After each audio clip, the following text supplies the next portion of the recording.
제주바다 위로 해가 천천히 가라앉고 있었다. 붉은 노을이 물결 위로 흩어져 마치 달아오른 심장 속 붉은 혈관처럼 부서졌다. 윤태경은 호텔 스위트룸 창가에 서서 멀리 넘실거리는 파도를 바라보고 있었다. 그 파도는 오래전부터 잠들어 있던 무언가를 깨우려는 듯 거칠게 몰아쳤다. 오늘 밤 그는 아내 서지안과 함께 전혀 다른 세계로 뛰어들 예정이다. 그리고 그 시작은 한 권의 먼지 쌓인 일기장에서 비롯됐다. 태경과 지안의 결혼은 20해가 흘렀다. 겉보기엔 서울 마포의 고층 아파트에서 대학생 딸과 고등학생 아들을 키우며 주말마다 한강을 산책하고 여름이면 제주로 가족여행을 가는 안정적인 중산층 부부였지만 그 평온은 얼음처럼 차가웠다. 서로의 눈빛엔 온기가 없었고 대화는 가전제품 설명서처럼 기능적이었다. 침대 위의 시간은 달력에 표시된 정기점검처럼 기계적이었으며 서로의 체온조차 느끼지 않은 채 등을 돌리고 잠드는 밤이 반복됐다. 그러던 어느 늦가을 오후 집안 정리를 하던 태경은 장롱 깊숙이 숨겨진 작은 목재 상자를 발견했다. 먼지가 두텁게 쌓인 상자 속에는 빛바랜 사진, 손글씨 편지, 그리고 작고 낡은 자물쇠 달린 일기장이 있었다. 그는 호기심에 실핀을 꺼내 자물쇠를 풀었다. 첫 장에는 오래전 지안의 필체로 쓰인 연애 시절의 설렘이 가득했지만 페이지를 넘길수록 내용은 낯설고도 강렬했다. 바람이 세게 부는 해안 절벽 끝에서 누군가에게 안기는 상상, 폭풍 속 거칠게 흔들리는 몸, 달빛 아래 수치와 쾌락이 뒤섞이는 장면들이 생생히 적혀 있었다. 그 순간 태경은 충격과 함께 알 수 없는 흥분을 느꼈다. 20년 동안 그녀의 표면만 알고 살아왔음을 깨달았고 깊은 심연 속에서 요동치는 파도를 단 한 번도 마주한 적 없음을 알았다. 며칠을 고민했다. 이 비밀을 덮고 다시 얼음 같은 일상으로 돌아갈 것인가, 아니면 심해로 뛰어들어 그 파도를 직접 마주할 것인가. 결국 그는 속에서 끓어오르는 뜨거운 용암을 더는 억누를 수 없었다. 금요일 밤 제주 바다가 내려다 보이는 호텔 스위트룸에 먼저 도착한 그는 촛불을 켜고 조명을 낮춘 뒤 샴페인을 준비했다. 8시 정각 문이 울렸다. 문을 열자 평소의 서지안이 아닌 검은 실크 드레스에 부드러운 웨이브 헤어, 낯선 눈빛을 가진 여자가 서 있었다. 그녀가 들어서는 순간 공기는 뜨겁게 변했고 그 속엔 긴장과 두려움이 뒤섞여 있었다. 그는 무심한 척 낮고 깊게 말했다. 들어오시죠. 그녀는 말없이 고개를 끄덕였고 둘은 창가에 나란히 서서 창밖 어둠 속 부서지는 파도를 바라봤다. 그는 천천히 그녀의 어깨에 손을 얹었고 그 순간 그녀의 몸이 미세하게 떨렸다. 떨리나요? 네. 그런데 이상하게 무섭지 않아요. 그는 그녀를 천천히 돌려 세우고 턱을 들어 올리더니 입술을 맞췄다. 그 순간 깊은 바닷속에서 기다리던 고래가 수면 위로 솟구치듯 거대한 파장이 온몸을 휘감았다. 그의 입술이 그녀의 숨결을 완전히 삼켜버리자 방 안의 공기는 한층 더 무겁고 뜨거워졌다. 마치 태풍 전야의 바다처럼 숨을 쉴 때마다 가슴 깊은 곳에서부터 파도가 들이치고 있었다. 윤태경은 서지안의 허리를 거칠게 끌어당겼고 그녀의 몸은 모래사장 위로 밀려온 파도처럼 그의 품에 부서져 내렸다.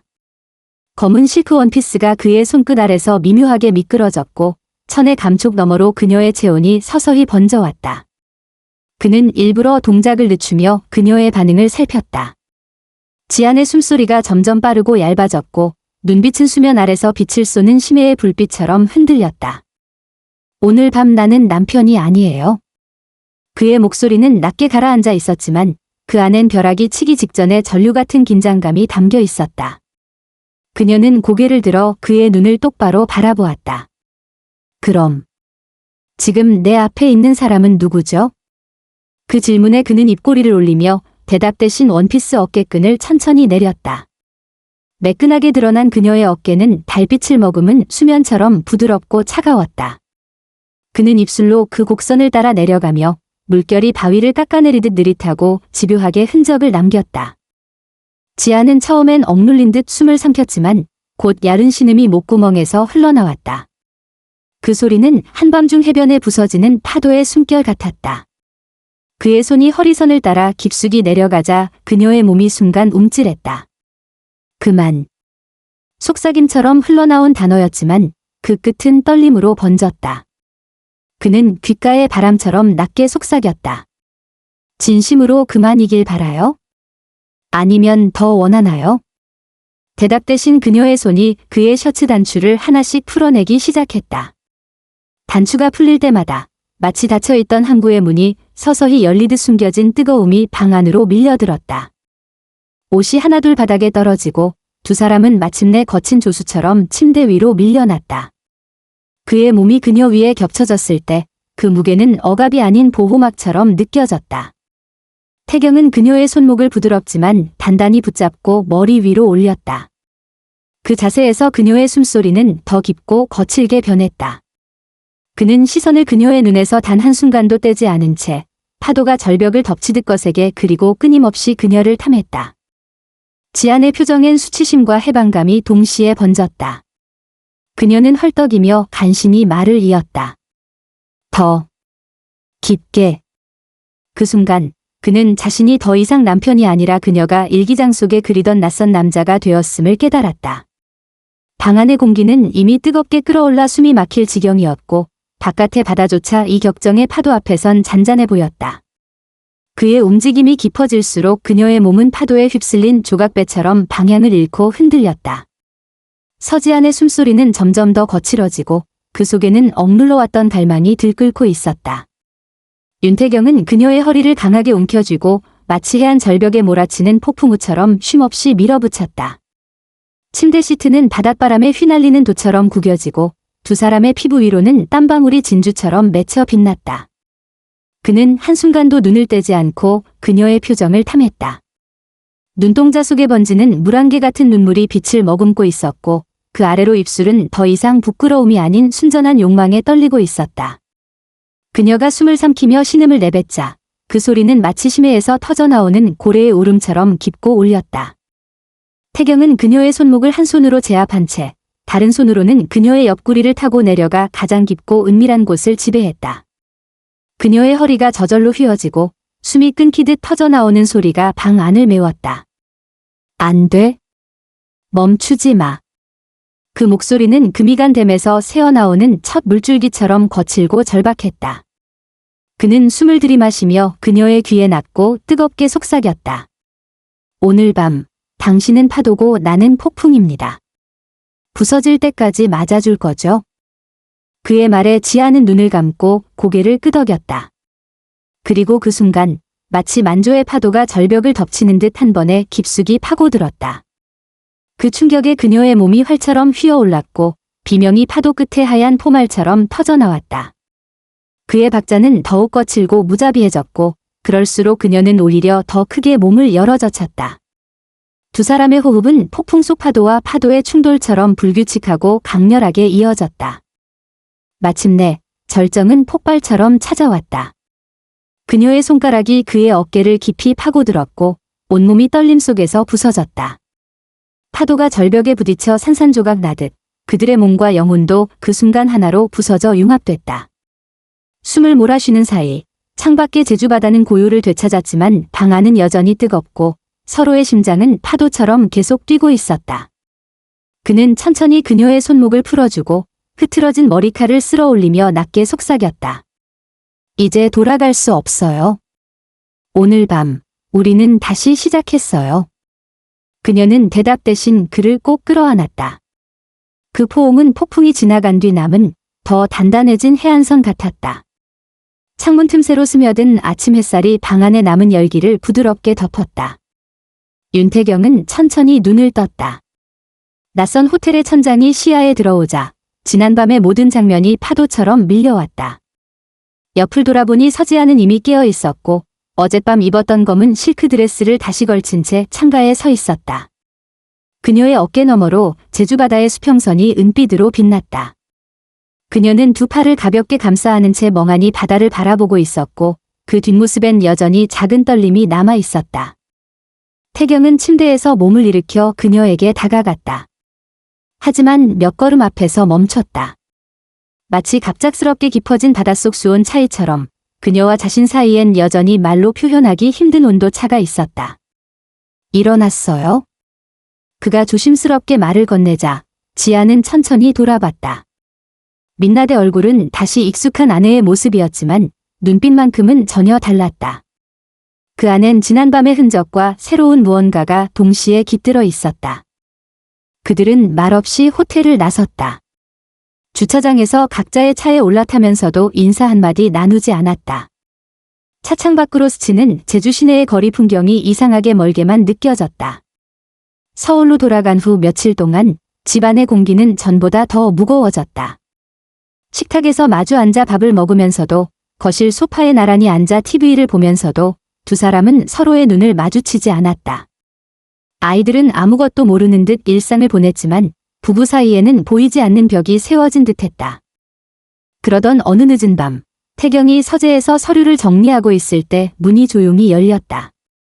서재안이 트레이에 따뜻한 차 2잔을 들고 들어왔다. 그녀는 말없이 차를 그의 앞에 내려놓고 맞은편 의자에 앉았다. 한동안 시선을 찾아내만 두던 그녀가 조심스럽게 입을 열었다. 그날 밤. 고마웠어요. 태경은 숨을 멈춘 듯 그녀를 바라봤다. 지아는 눈을 들어 그의 시선을 마주했다. 그 눈에는 작은 물기와 함께 미묘한 빛이 있었다. 처음엔 당신이 너무 미웠어요. 내 가장 부끄러운 비밀을 들킨 것 같아서. 그런데 이상하게도 무섭지만은 않더군요. 오히려 그 덕분에 20년 동안 잊고 지냈던 나를 다시 찾은 것 같아요. 민서 엄마나 당신 아내가 아니라 그냥 여자 서지안으로. 그 순간 태경의 가슴속 깊은 곳에 묵직하게 눌러앉아 있던 돌덩이가 서서히 사라지는 듯했다. 그는 자리에서 일어나 그녀 앞에 무릎을 꿇고 손을 꼭 잡았다. 아니, 내가 더 고마워요. 당신의 진짜 모습을 보여줘서. 그리고 나를 다시 남자로 느끼게 해줘서. 이제 숨기지 말고 원하는 건 다 말해줘요. 우리가 함께 하나씩 해나가면 되잖아요. 그의 목소리는 부드럽지만 단호했고 그 말은 마치 잔잔한 만조의 파도가 해안을 천천히 감싸는 듯 그녀를 덮었다. 지아는 잠시 그를 바라보다가 마침내 부드럽게 웃었다. 20해 동안 본 적 없는 순수하고도 대담한 미소였다. 그 순간 두 사람 모두 알았다. 지난밤의 폭풍은 단순한 일탈이 아니었음을. 그것은 오래된 얼음을 깨고 다시 뜨거운 바다 위에 함께 떠오르기 위한 출항의 신호였다. 이제 그들의 결혼은 권태와 의무가 아닌 서로의 욕망과 솔직함으로 항해하는 새로운 여정이 될 것이다. 몇 주가 흘렀다. 겉으로는 평범한 일상이 이어졌지만 두 사람 사이에는 보이지 않는 전류가 흐르고 있었다. 식탁 위에 마주 앉아 있을 때도, 현관에서 스치듯 지나갈 때도 눈빛 속에 지난밤의 바다가 숨어 있었다. 윤태경은 어느 날 퇴근 후 지안에게 짧은 쪽지를 건넸다. 다음 주 금요일, 서울 청담 리버뷰 호텔 1703호. 같은 규칙, 하지만 더 깊이. 지아는 말없이 쪽지를 접어 주머니에 넣었다. 그 순간 그녀의 입가에 번진 미소는 오래전 잃어버린 모험심을 품은 항해사 같았다. 약속의 날, 태경은 먼저 도착해 창밖 한강 야경을 내려다보며 기다렸다. 문이 열렸을 때 지아는 이전보다 더 대담한 모습으로 나타났다. 붉은 새틴 드레스, 은빛 구두, 그리고 평소엔 절대 하지 않던 진한 레드 립스틱. 그녀는 이번엔 먼저 다가와 그의 목덜미에 손을 얹고 속삭였다. 오늘은 내가 폭풍이 될 거예요. 그 말에 태경의 심장이 강하게 뛰었다.